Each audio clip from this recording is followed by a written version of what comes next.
আর এই মুহূর্তে যে ছবি আপনারা দেখছেন, শেষ দিনের প্রচারে মমতা বন্দ্যোপাধ্যায় যাদবপুর, টালিগঞ্জ, রাসবিহারী, বালিগঞ্জ, ভবানীপুরে প্রচার। যাদবপুরের সুকান্ত সেতু থেকে গোপালনগর পর্যন্ত মিছিল এবং মমতা বন্দ্যোপাধ্যায়ের এই মিছিলে পা মেলালেন তেজস্বী যাদবও। শেষ লগ্নের প্রচার, জোর কদমে প্রচারে তৃণমূল সুপ্রিমো মমতা বন্দ্যোপাধ্যায়। 27 এপ্রিল আমরা জানি বঙ্গে দ্বিতীয় দফার ভোট, ফলে আজ প্রচারের শেষ দিন। সন্ধ্যে ঠিক 6টার পর থেকে আর প্রচার করতে পারবে না রাজনৈতিক দলগুলি।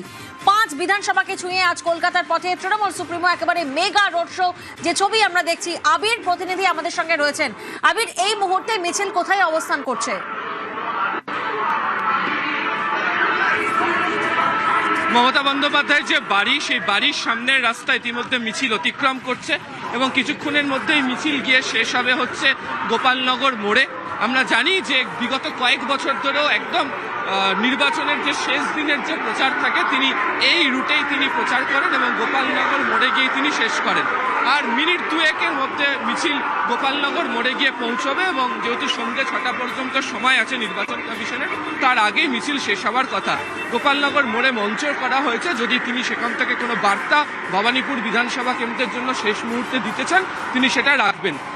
তুমি জানো যে যখন তিনি মিছিল শুরু করেছেন, তিনি তখনই মনে করিয়ে দিয়েছেন যে যাদবপুর এবং দক্ষিণ কলকাতা এই দুই লোকসভা কেন্দ্রের সঙ্গে তার যে আত্মিক যোগের কথা, তিনি আজকে বারবার ধরে মিছিলে বিভিন্ন জায়গাতে যারা প্রবীণ নাগরিক রয়েছেন ভবানীপুরে, তাদের সঙ্গে তিনি দাঁড়িয়ে কথা বলেছেন এবং বিভিন্ন বিধানসভাগুলোকে তিনি যখন সংযোগ করেছেন, তখন আমরা দেখেছি যে বাইকে বা স্কুটারে তিনি যখন যাচ্ছেন, তখনও রাস্তার দুধারে প্রচুর সংখ্যক মানুষ তারা অপেক্ষা করেছেন এবং তাদের সঙ্গেও তিনি তার যে জনসংযোগ সেটাকে সেরে নিয়েছেন।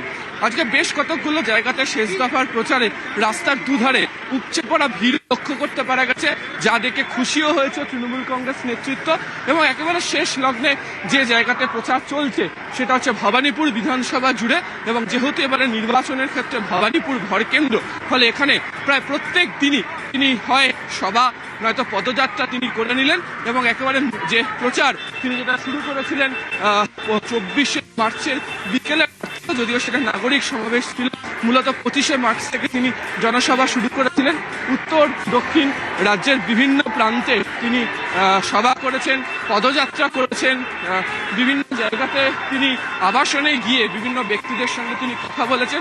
তার যাবতীয় বিষয় গত কয়েকদিন ধরে তাকে আমরা লক্ষ্য করতে দেখেছি এবং আজকে শেষ মুহূর্তে তার যে সেই রাজনৈতিক কর্মসূচি, সেই রাজনৈতিক কর্মসূচি শেষ হতে চলেছে এবং আর কিছুক্ষণের মধ্যেই তিনি তার নিজের বিধানসভা কেন্দ্র গোপালনগর মোড়ে ভবানীপুরের মধ্যে তিনি তার প্রচার শেষ করবেন। ইতিমধ্যে তিনি তার বাড়ির সামনে কালীঘাট যে ব্রিজ, সেখানে তিনি চলে এসেছেন। এবার যে গোটা বিধানসভা নির্বাচনের যে প্রচার, সেটাই এখানে শেষ। একেবারে আবির, তুমি আমাদের সঙ্গে থাকো। যে ছবি এই মুহূর্তে আপনাদেরকে দেখাচ্ছি, একেবারে শেষ লগ্নের প্রচার, শেষ দিনের প্রচার। আমরা দেখেছি সুকান্ত সেতু থেকেই শুরু হয়েছে তৃণমূলের মেগা মিছিল, কখনো দলীয় কর্মীদের বাইকে, আবার কখনো একেবারে দলের সামনে একেবারে ফ্রন্টে এসে মিছিলে হেঁটে চলেছেন এবং তা দেখতে অগণিত মানুষ, অজস্র মানুষ তারা ভিড় করেছেন তৃণমূল সুপ্রিমোর প্রচার ঘিরে। জনসমুদ্রের চেহারা কার্যত রাজপথে, সেই ছবি আমরা দেখছি। আরেক প্রতিনিধি সোমরাজ এই মুহূর্তে আমাদের সঙ্গে রয়েছেন। সোমরাজ, সামগ্রিকভাবে কি ছবিটা উঠে আসছে? দেখো, মিছিল শুরু হয়েছিল 4:30 নাগাদ, 3:45 নাগাদ, এবং এখন আমরা মিছিল গোপালনগর মোড়ের কাছাকাছি এসে পৌঁছে গেছি।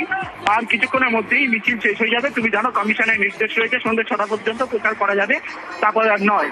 এবং আর কিছুক্ষণের মধ্যেই মিছিল শেষ হয়ে যাবে। অবশ্যই মমতা বন্দ্যোপাধ্যায় আজকে যে শেষ লগ্নে যে প্রচার, যে মিছিল 10 কিলোমিটারও বেশি রাস্তা জুড়ে, যেখানে একাধিক বিধানসভা, যাদবপুর বিধানসভা, টালিগঞ্জ বিধানসভা, বালিগঞ্জ বিধানসভা, রাসবিহারী বিধানসভা এবং তার সঙ্গে রয়েছে অবশ্যই ভবানীপুর বিধানসভা।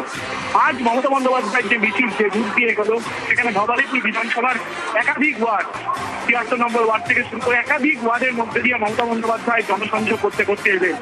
মমতা বন্দ্যোপাধ্যায় বারবারই একটা জিনিস বলে এসেছেন যে ভবানীপুর বিধানসভা বিভিন্ন ভাষাভাষী মানুষের বাস। আজ আমরা দেখলাম যে মমতা বন্দ্যোপাধ্যায় যখনই মিছিল এগিয়ে যাচ্ছে, বিভিন্ন ভাষাভাষী মানুষ তারা রাস্তায় এসেছেন এবং মমতা বন্দ্যোপাধ্যায়কে শুভেচ্ছা জানাচ্ছেন। কেউ ফুলের তোড়া দিয়ে, কেউ ফুলের মালা দিয়ে মমতা বন্দ্যোপাধ্যায়কে স্বাগত জানাচ্ছেন। মমতা বন্দ্যোপাধ্যায়ও তাদেরকে শুভেচ্ছা জানাচ্ছেন। 2024 লোকসভা নির্বাচন আমরা দেখেছিলাম মমতা বন্দ্যোপাধ্যায় এই রুটেই মিছিল করেছিলেন এবং তারপরেই 2024 লোকসভা নির্বাচনের প্রচার কর্মসূচি তিনি শেষ করেছিলেন এই রুটেই, অর্থাৎ সুকান্ত সেতু থেকে গোপালনগর মোড় পর্যন্ত। এবারে বিধানসভা হতে আমরা দেখলাম মমতা বন্দ্যোপাধ্যায় এই রুটেই তার নির্বাচনী প্রচার কর্মসূচি শেষ করছেন। 1 মাস আগেরও বেশি সময়সীমা থেকে মমতা বন্দ্যোপাধ্যায় এই নির্বাচনী প্রচার শুরু করেছেন। তখন থেকে মমতা বন্দ্যোপাধ্যায় এসআইআরকে কেন্দ্র করে নির্বাচন কমিশনকে কড়া আক্রমণ করেছে। শুধু তাই নয়, এসআইআর এর নাম করে সাধারণ মানুষকে যেভাবে লাইনে দাঁড়াতে হয়েছে, যেভাবে হয়রানির মুখোমুখি হতে হয়েছে, তা নিয়ে মমতা বন্দ্যোপাধ্যায় সরব হয়েছে। সাধারণ মানুষকে দুর্ভোগের মুখে পড়তে হয়েছে এই এসআইআর এর জন্য, তা নিয়ে সরব হয়েছে মমতা বন্দ্যোপাধ্যায়। একেবারে একাধিক ইস্যু নিয়ে বারবার সরব হয়েছেন তৃণমূল সুপ্রিমো মমতা বন্দ্যোপাধ্যায়। 5 বিধানসভাকে ছুঁয়ে আজ কলকাতার পথে তৃণমূল সুপ্রিমো মমতা বন্দ্যোপাধ্যায়।